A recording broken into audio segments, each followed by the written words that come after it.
نحمدہ ونصلی علی رسولہ الکریم اما بعد بسم اللہ الرحمن الرحیم اللہم صلی علی محمد وعلی آل محمد کما صلیت علی ابراہیم وعلی آل ابراہیم انک حمید مجید اللہم بارک علی محمد وعلی آل محمد کما بارکت علی ابراہیم وعلی آل ابراہیم انک حمید مجید۔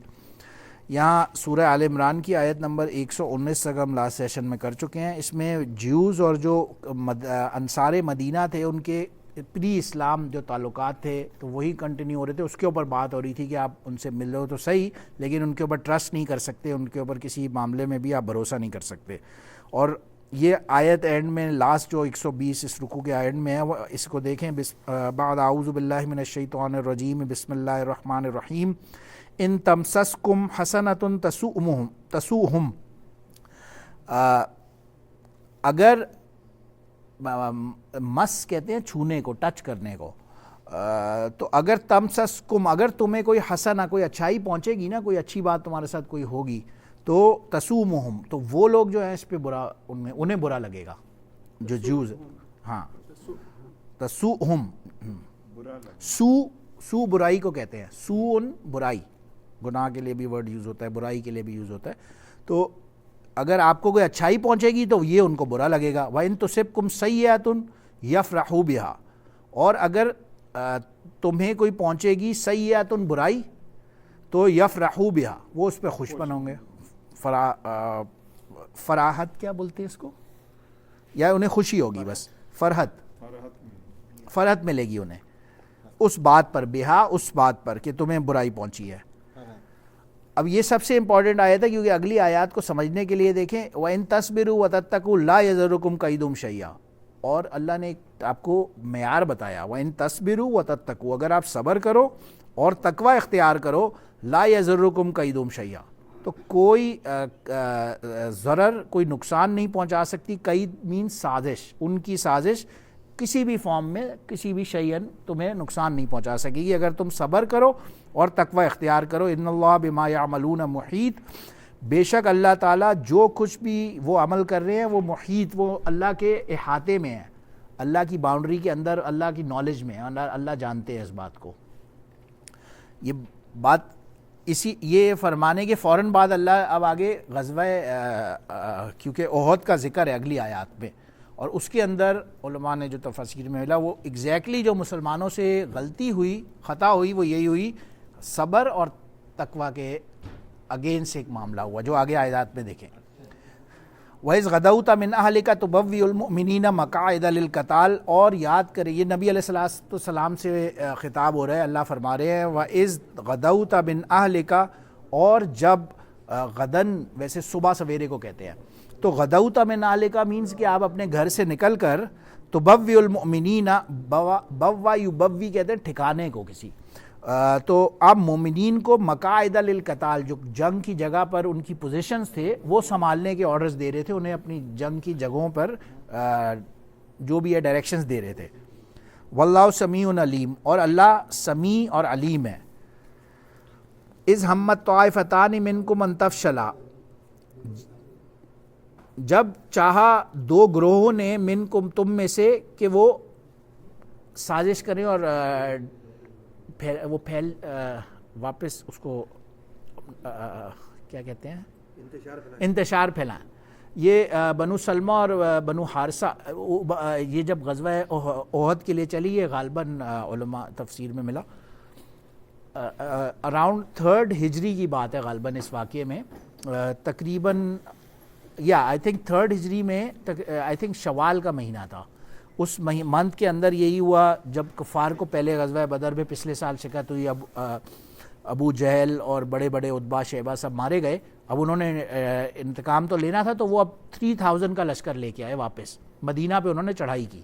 اب وہ اپنے 3000 لوگوں کے ساتھ جب انہیں خبر ملی مسلمانوں کو، تو دو پہلے تو اوپینینز ہوئے، جو ینگ بالکل انرجیٹک، جنہیں غزوہ بدر میں لڑنے کا موقع نہیں ملا تھا، انہوں نے یہ اوپینین دیا کہ ہم شہر سے باہر جا کے اور ان سے اٹیک کر کے لڑتے ہیں۔ لیکن جو بعض ایکسپیرینس تھے انہوں نے کہا کہ نہیں، ہم لوگ یہیں شہر میں اپنا جو بھی ہے ڈیفنس سسٹم بنا کے لڑتے ہیں۔ بہرحال یہ دونوں اوپینین سے لانگ سٹوری شارٹ طے یہ ہوا کہ ہم نکل کے اور احد کے مقام پہ جتنا آگے تک جا سکے وہاں پہ ان سے لڑائی کرتے ہیں، جو کہ مدینہ سے تھوڑا سا باہر ہے، اگر آپ میں سے کوئی وہاں گیا ہو. تو یہ جب جانے لگے تو راستے میں ان کے الائز بھی تھے, اس میں ایک عبداللہ بن ابی جو رئیس المنافقین ہے جسے کہا جاتا ہے, وہ وہاں آدھے راستے میں اس نے اپنا کوئی 100 بندہ 300 بندہ لیا اور وہ واپس ہو گیا. اس نے کہا پتہ نہیں جو بھی ریزنز دیے اور وہ واپس چلا گیا. مسلمانوں کی ٹوٹل جو اس وقت تعداد تھی وہ 1000 کے قریب تھی, کفار 3000 تھے, یہ 1000 تھے. اس 1000 میں سے بھی یہ 300 لے کر واپس ہو گیا عبداللہ بن ابی. جب یہ واپس ہوا تو اس کو دیکھ کر یہ بنو سلمہ اور بنو حارثہ جو 2 قبیلے تھے, ان لوگوں نے بھی, یہ بھی ڈرے اور ان لوگوں نے بھی رائٹ لیفٹ ہو کے, اور یہ بھی کسی طرح سے پتلی گلی سے وہاں سے واپس ہو گئے. تو اب یہ تقریباً آئی تھنک 600-650 کا یا 700 کے بیچ میں جو بھی لشکر تھا مسلمانوں کا, یہ احد کی طرف اب لڑنے کے لیے گیا آگے. تو یہ بات ہو رہی ہے از ہمت طائفتان, یہ ان 2 گروہوں کی بات ہو رہی ہے, بنو سلمہ اور بنو حارثہ, جنہوں نے یہ چاہا کہ اب ہم اور ڈسپیرٹی اور یہ کریٹ کریں, انتشار. حالانکہ واللہ ولیہما, ان کا ولی تو اللہ تھا خود.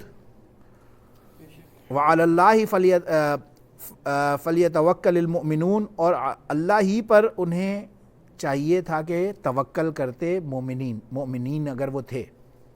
اگر تو لفظ نہیں ہے, یہ میں خود ترجمہ کر رہا ہوں. بہرحال فلیتوکل المؤمنون, اگر اللہ ہی ان کا ولی تھا اور اللہ ہی پر انہیں توکل کرنا چاہیے تھا, یہ بات ہے.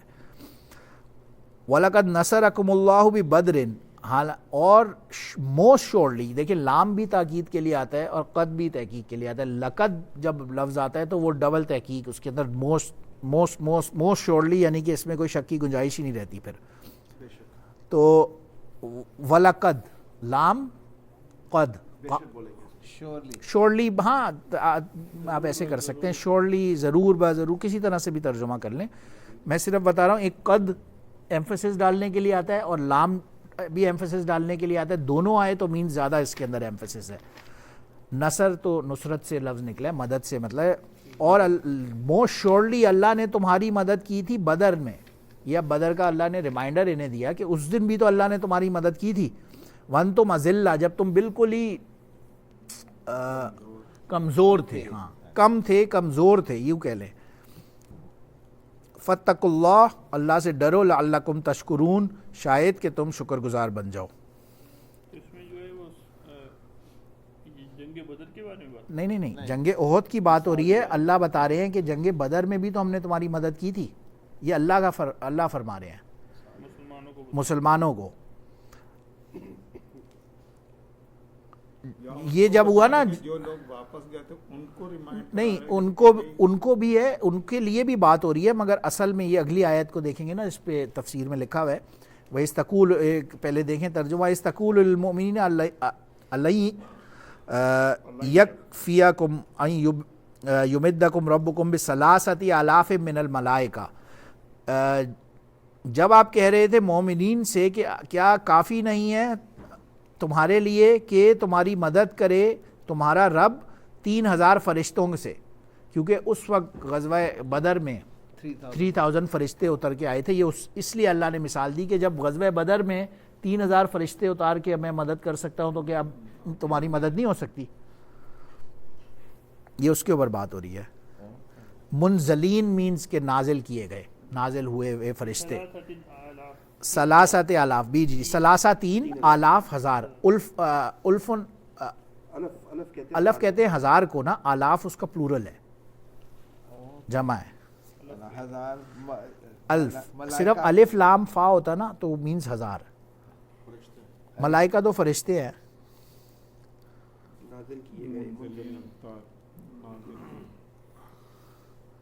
کیونکہ ایک روایت میں غالباً شاید کہیں میں نے سنا تھا کہ وہ جو فرشتے آ گئے, اب یہ نہیں پتا ہمیں کہ وہ واپس بھی چلے گئے یا نہیں چلے گئے.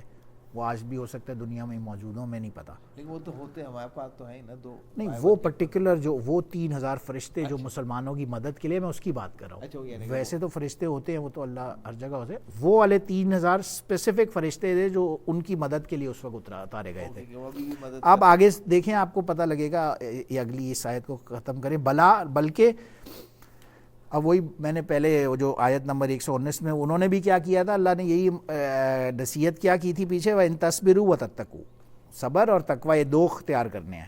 تو یہاں پہ بھی کیا ہوا ان کے ساتھ کہ اللہ نے فرمایا رشتہ مدد کرتا, بلکہ ان تَصْبِرُوا وَتَتَّقُوا وَيَأْتُوكُم مِّن فَوْرِهِمْ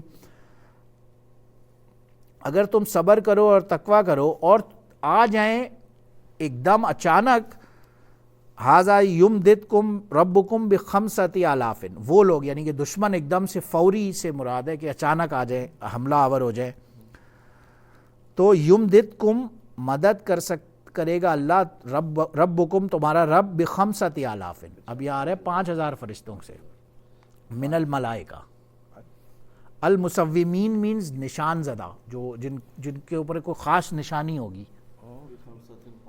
5,000 تو لیکن ویسے آئے ٹوٹل 3,000 تھے یا 5,000 تھے؟ نہیں، یہ بدر میں 3,000 آئے تھے، احد میں اس سے پتہ لگتا ہے کہ 5,000 آئے تھے، میں ایگزیکٹ میں نے اس اینگل سے نہیں پڑھا کہ ایگزیکٹ 5,000 ہی آئے تھے یا نہیں آئے تھے، مگر یہ آیت بتا رہی ہے کہ 5,000 آئے تھے، کیونکہ یہ آیت اس طرح سے بتا رہی ہے کہ اللہ مدد فرما دے گا تمہاری، آئے تھے وہ کہہ رہے ہیں اللہ تعالیٰ کہ اللہ کہہ رہے ہیں اگر تم صبر اور تقوی اختیار ہاں صبر، اگر تم صبر اور تقوی اختیار کرو تب آ جائیں گے، یہ بھی میننگ ہو سکتا ہے نا اس بات کا، لیکن ایمان، ہاں کیونکہ اس پہ علماء نے لکھا ہے نا، کیونکہ اس جنگ میں ہوا بھی یہی تھا کہ جب ان کی وار اسٹریٹجی یہ تھی، آپ وار اسٹریٹجی کو سمجھے کہ مدینہ سے باہر ہے، رسول اللہ صلی اللہ علیہ وسلم نے پلاننگ یہ کی کہ بیک کے اوپر ہمارا احد پہاڑ ہوگا، اب ہم جا کے سامنے دشمن سے لڑیں گے، اور سائڈ پہ خالی ایک پیتھ وے تھا جس سے کوئی آ سکتا ہے یا جا سکتا ہے، اب اس ٹیلے کے اوپر انہوں نے حضرت عبداللہ بن جبیر رضی اللہ عنہ اور 50 صحابہ کرام کو کھڑا کر دیا کہ آپ یہاں سے کسی کو بھی گھسنے نہیں دیں گے، اور اس ورڈ میں حدیث میں غالباً روایت ہے کہ اگر ہمیں پرندے نوچ کے کھا رہے ہو تو بھی تم نے یہاں سے نہیں ہلنا، اتنی اسٹرکٹ انسٹرکشنز تھی ان کے اوپر مجھے چھوڑ دیا گیا تھا کہ وہ آپ 50 لوگ، یہ آپ یہاں کھڑے رہو گے اور آپ کا کام ہے اس گھاٹی کے پیچھے سے کوئی آ نہ سکے، یہ ان کی جاب تھی، اور انیشل جب مسلمانوں نے اٹیک کیا تو مسلمانوں کا غلبہ ہو گیا، اور وہ ایک طرف ان کفار جو تھے وہ بھاگنے لگے، جب وہ بھاگنے لگے تو مسلمانوں نے ظاہر ہے اب مسلمانوں سے کیا خطا ہوئی کہ صبر نہیں کیا، ٹھیک ہے، یہ ایک پہلی خطا تھی، صبر نہیں کیا، اور دوسری خطا آگے آتی ہے، پہلی یہ صبر نہیں کیا اور انہوں نے مال غنیمت میں فوکس کرنا شروع کر دیا، ابھی جنگ یعنی پہلے ویٹ کرتے اور کہ بھائی جنگ کمپلیٹ ان کے کنٹرول میں آ گئی ہے پھر مال غنیمت پہ جاتے، لیکن انہوں نے اتنا شاید غالباً پیچھے بھاگ گئے کفار، ان کو لگا ہم تو جیت چکے ہیں، تو انہوں نے مال غنیمت، جب یہ اس مال غنیمت میں لگے، اب جو ان 50 لوگوں نے دیکھا نا تو ان لوگوں نے بھی کہا کہ ہمیں آرڈر یہ تھا کہ جنگ جیتنے تک، اب جب کیونکہ ہم جیت چکے ہیں تو ایک اس کو کہتے ہیں اجتہادی غلطی، اس میں دیر از نو رائٹ اور رانگ، یہ ایک اجتہادی غلطی ہوتی ہے، کیونکہ انسٹرکشنز یہ تھی جنگ جیتنے تک، انسٹرکشن آدھا اوپینین یہ صحیح ہو سکتا ہے کہ جنگ جیت گئے تو بات ختم ہو گئی، لیکن عبداللہ بن جبیر رضی اللہ عنہ اور غالباً چند ساتھی یہ تھے، انہوں نے کہا نہیں ہمیں جو انسٹرکشنز ملی ہے ہم اس کے خلاف نہیں کر سکتے، انہوں نے باقیوں کو بھی روکا، بہرحال باقی نہیں رکے، چند صحابہ وہاں پہ رکے رہے، لیکن اس کا جو اب یہ بات تقویٰ کے خلاف تھی، انیشلی اس میں کوئی خدا نہ خواستہ کوئی مسلمان کافر ہونے کی اللہ نعوذ باللہ بات نہیں ہو رہی ہے، لیکن ایک جو تقوی کا جو ہائیسٹ معیار ہے اس کے سے ذرا سا کم ہونے کی بات ہے، صرف اتنی سی، اس وجہ سے فرمایا تصبروا وتتقوا، تو بہرحال اس کا نقصان یہی ہوا کہ جب یہ اترے تو خالد بن ولید رضی اللہ عنہ جو اس وقت مسلمان نہیں ہوئے تھے، وہ ایک لشکر کے ساتھ اپنے آئے، انہوں نے پیچھے سے اٹیک کر دیا، اور جس کی نتیجے میں یہ ہوا کہ رسول اللہ صلی اللہ علیہ وسلم کا دندان مبارک شہید ہوا، بلکہ ان کے پہلے تو شہید ہونے کی خبر پھیل گئی جب عبداللہ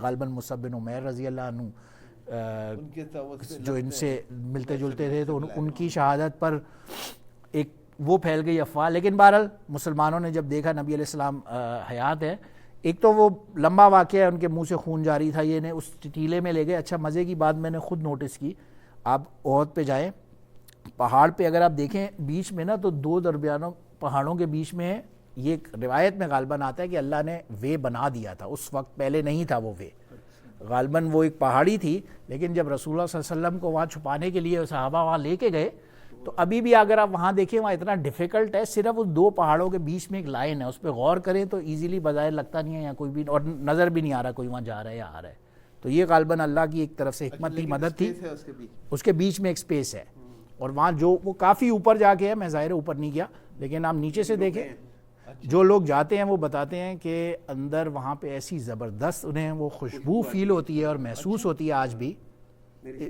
اچھا وہی میں نے سنا ہے، بڑوں سے ہی سنا ہے، میں تو نہیں گیا، وہ بھی یہی کہہ رہے تھے کہ آج بھی وہاں سے خوشبو آتی ہے جی، تو نہیں مدینہ وہ پہاڑ کے پیچھے میں نے وہ جگہ تو دیکھی ہوئی ہے, گاڑی سے گزرا ہوں, لیکن اوپر تک میں نہیں گیا, لیکن ہمارے حضرت گئے تھے اوپر. ہاں اوپر پہ بھی نہیں گیا. بتایا تھا کہ وہاں اوپر آپ کو نہیں وہی. وہ آپ کو نہیں نہیں, میں نہیں تھا اس وقت, وہ الگ سے سفر میں گئے ہوئے تھے. تو وہاں پہ بہت نے بتایا تھا. بسیں ٹورز جاتے ہیں, آپ جائیں اور تو ضرور وہاں پہ لوگ جا رہے ہوتے ہیں. وہاں جائیں, وہاں سامنے وہاں ان کی مسجد جو بھی تو قبر ہے، مبارک بھی ہے نا ساری, مسجد بھی ہے ادھر. وہ تو بہت پہاڑ کے ساتھ ہی ہے نا, وہ جہاں پہ شہداء کی ہے.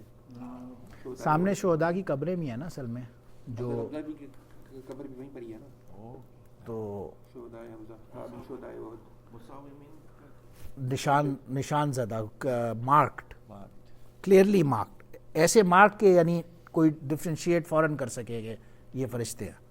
سنا وہ جو وہ ہٹ کرتے تھے شاید اس کا بھی ایک وہ تھا نا کہ اپنے وہ جس طرح مارتے تھے تو وہ. مگر یہاں تو مطلب مصومین یہ اس کے لیے بھی استعمال ہوتا ہے, جو قربانی کے جانور کے لیے بھی یہ لفظ استعمال ہوتا ہے. یہ اس کا مطلب ہوتا ہے نشان لگانا.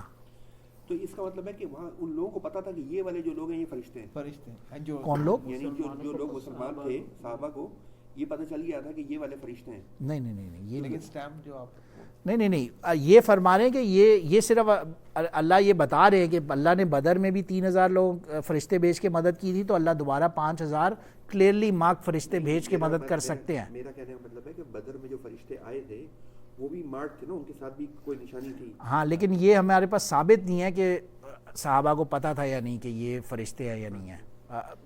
روایات میں آتا ہے جو صحابہ فرماتے ہیں کہ ان کی باڈیز ہم دیکھتے تھے تو ایسے جلی ہوئی ہوتی تھی جو ہم حیران ہو جاتے تھے کہ یہ تلوار سے تو مر ہی نہیں سکتا, یہ تو پوری باڈی جلی ہوئی ہے. یا ایسے جو سیریس وونڈز ہوتے تھے ان کے جسموں پہ جو عام تلوار اور اس سے لگ ہی نہیں سکتے تھے. تو اس اینگل سے اگر بولے تو صحیح ہے, لیکن یہ میں نے نہیں کہیں پڑھا یا ثابت نہیں ہے کہ صحابہ کو معلوم تھا کون فرشتے ہیں اور کون نہیں ہیں. نہیں, لیکن سوال ہے کہ اگر وہ فرشتے تھے تو, اور وہ تو نور کے بنے ہوئے ہوتے ہیں, اب انہوں نے انسانوں کی شکل اختیار کی تو وہ پھر مر بھی کیسے گئے؟ نہیں ان کی بات ہے, کفار کی بات ہے. کفار کی بات کر رہا ہوں. جب کفار جن کو مارا نا, جن کافروں کو مارا ہوا تھا, ان کی باڈیز جب صحابہ نے دیکھی نا تو وہ صحابہ فرماتے ہیں کہ وہ ایسے جلی ہوئی ہوتی تھی جیسے انہیں کسی لیزر نے مارا ہے یا کوئی ڈفرینٹ ایسی چیز نے مارا ہے, جو نارمل تلوار سے نہیں مرے ہوئے یہ لوگ. نہیں, لیکن میں فرشتوں کی بات کر رہا ہوں کہ فرشتے آئے تو انسانی شکل میں تھے نا. نہیں, یہ نہیں ضروری, یہ ہمیں کہیں ثابت نہیں ہے نا, یہ بات یہ ثابت نہیں ہے. انویزیبل ہو سکتے ہیں کیونکہ یہ ثابت. میں نے وہ بلکہ میں نے وہ خط آج بھی اویلیبل ہے اس پہ. رشیا کے ساتھ جب افغانستان کا جہاد ہوا تھا نا, تو ایک رشین کمانڈر نے باقاعدہ اس نے ایک خط لکھا ہے اور انٹرنیٹ, ہاں وہ میں نے بھی پڑھا ہے, اور اس نے کہا تھا کہ ہم نے دیکھا کہ ایک عجیب مخلوق سفید گھوڑوں پر آئی تھی, اور ہم نے دیکھا کہ ہمارا پوری بٹالین کو اس نے مار کے اڑا کے رکھ دیا. وہ ہاں یہ میں نے بھی پڑھا ہے, افغانستان کے جہاد میں بھی اترے ہیں. ہاں یہ میں نے سنا ہے, مفتی تقی عثمانی صاحب نے اپنی کتاب میں ذکر, بالکل یہ میں نے بھی سنا ہے, بٹ لیکن اس کو ہم وہ نہیں, یعنی حجت نہیں بنا سکتے کہ ایسا ہے ہی یہ. ہاں جیسے اس صورت میں بھی, کیونکہ صحابہ سے ہمیں کہیں یہ بالکل اوتھینٹک بات نہیں ملتی کہ ایسا ہی تھا, لیکن ہاں اللہ نے قرآن میں فرمایا ظاہر ہے 3000 فرشتے تھے تو تھے. وہ بعض ایک روایت میں آتا ہے غالباً انہوں نے گرین امامے پہنے ہوئے تھے, یا اس طرح کی بعض ڈفرینٹ ان کی ڈسکرپشنز آتی ہیں روایات میں. بات تو ایمان کی ہے نا کہ افغانستان بھی جو امریکہ سپر پاور ہو کر بھی ان کا کچھ نہیں کر سکا, تو بات تو ایمان کی ہے نا. نہیں, یہ والی بات جو میں کر رہا ہوں نا, یہ تو جہاد میں جو ہوا تھا, اس میں تو باقاعدہ خود حضرت مفتی تقی عثمانی صاحب نے لکھا ہے کہ ایسے معجزات ہوئے تھے اس میں کہ اس کو دیکھ کے بہت سارے رشین بھی مسلمان ہو گئے. اور یہ رشین کمانڈر کی جس کی میں بات کر رہا ہوں, وہ بھی مسلمان ہو گیا. وہ اس نے کہا یہ عجیب ایک مخلوق تھی کہ ہم نے سارے بندوں کو مار دیا اور ہم فاتح تھے, ایک دم دیکھا کہ سفید گھوڑوں کے اوپر سفید جیسے کپڑوں میں لوگ آئے اور اس نے سب کو ہمارے کو مار دیا. وہ ہاں یہ سٹوری میں نے بھی سنی ہے. اس کے بعد بھی یقیناً ہوئے ہوں گے, لیکن یہ تو اس وقت کی بات ہے. وہ تو تقریباً صاحب نے اس میں لکھا ہے. بات یہ ہے کہ پاکستان ایٹمک پاور ہو کر بھی ذلیل و خوار ہے, اور وہ افغانستان کچھ اعوذ باللہ من الشیطان الرجیم, بسم اللہ الرحمن الرحیم. چلے تو نہیں, وما جعل اللہ الا بشرا لکم, اور نہیں بنایا اللہ تعالیٰ, جعلہ بنانے کو کہتے ہیں, جعلہ اللہ, اللہ نے نہیں بنایا, الا مگر بشرا خوشخبری تمہارے لیے، لکم تمہارے لیے، وَلِتَطْمَئِنَّ قُلُوبُكُمْ بِهِ اور اس کے ذریعے سے تمہارے قلوب کو اطمینان ملے. وَمَن نَّصْرُ إِلَّا مِنْ عِنْدِ اللَّهِ اور نہیں ہے کوئی بھی مدد مگر اللہ ہی کی سوا. العزیز الحکیم بڑا ہی زبردست حکمت والا ہے. لِيَقْطَعَ طَرْفًا مِّنَ الَّذِينَ كَفَرُوا تاکہ وہ کاٹ دے ایک حصہ ان لوگوں کا جنہوں نے کفر کیا ہے، یا پھر انہیں نامراد یک بت نامراد ہو کر فینقلبوا وہ لوگ لوٹیں خائبین، نامراد ہو کر وہ لوگ. یہ کون ہے؟ کفار خائبین کا کیا مطلب ہے؟ نہیں، نامراد. یک بت ہم کا کیا مطلب تھا؟ ذلیل ہاں ہاں ہاں، یا تاکہ وہ بالکل ذلیل و خوار ہو کر، اور فین انقلب ینقلبوا تو کہتے ہیں مڑنے کو، تو جب وہ لوٹیں تو خائبین بالکل ہی نامراد ہو کر لوٹیں. لیس لک من الامر شیء نہیں ہے آپ کے لیے کسی بھی حکم میں کوئی چیز. او یتوب علیہم یا پھر آپ ان کے لیے توبہ کر لیں. او یعذبہم فانہم ظالمون یا آپ انہیں عذاب دے دیں بے شک وہ لوگ ہیں ہی ظالم. یہ بات غالباً اس لیے ہوئی، اس پہ تفسیر میں لکھا ہوا تھا کہ جب رسول اللہ صلی اللہ علیہ وسلم کو دندان مبارک شہید ہوا یا کچھ ہوا تو آپ کے منہ سے کوئی بدعا نکلی ان کفار کے لیے، تو اس پر یہ آیت نازل ہوئی کہ ہاں وہ ہوگا بھی تو اللہ کی وجہ سے ہوگا. یہ بتانا چاہ رہے ہیں آپ کے ہاتھ میں نہیں ہوگا یہ. وہی ہاں تو کدھر گیا؟ وَلِلَّهِ مَا فِي السَّمَاوَاتِ وَمَا فِي الْأَرْضِ اور اللہ ہی کے لیے یہ جو کچھ آسمانوں میں اور جو کچھ زمین میں. يَغْفِرُ لِمَن يَشَاءُ وَيُعَذِّبُ مَن يَشَاءُ جس کی مغفرت کر دے اور جسے چاہے وہ عذاب دے. واللہ غفور الرحیم اور اللہ تعالیٰ بڑا ہی غفور اور رحیم ہے. یہاں میں رکتا ہوں، آگے انشاءاللہ نیکسٹ کلاس میں چلیں گے. وآخر دعوانا ان الحمدللہ رب العالمین. سبحان ربک رب العزت عما یصفون وسلام علی المرسلین والحمدللہ رب العالمین.